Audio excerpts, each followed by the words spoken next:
Bonjour. Nul n'ignore que la maison du général du peuple, Jean-Marie Michel Mokoko, sise au centre-ville, était placée sous haute surveillance des agents de la force du désordre, de l'ordre sassuiste, armés jusqu'aux fesses, jusqu'aux dents. Maintenant, j'aimerais qu'on se comprenne une bonne fois pour toutes.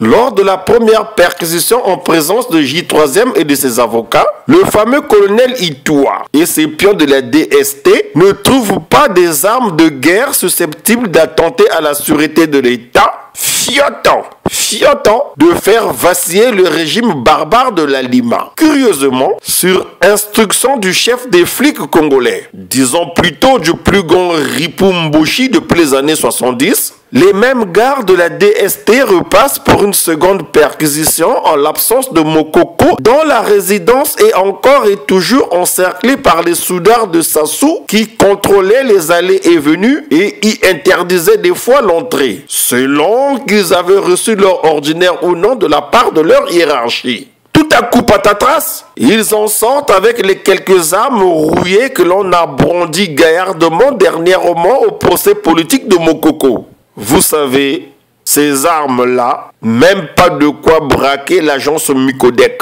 Sinon, que le petit kiosque Cogelo de la poste centrale. C'est triste. Et encore, avez-vous observé comment ces petits copains manipulaient ces pièces à conviction sans gants?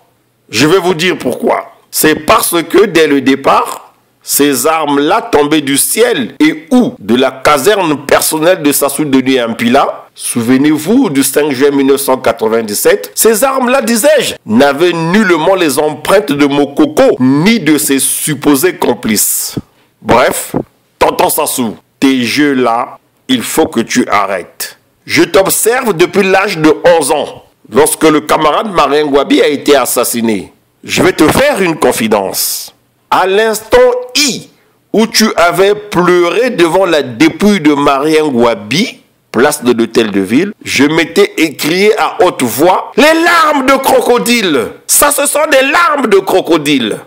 Aujourd'hui, j'ai plus de 50 ans. Arrête de nous prendre pour des moins que rien.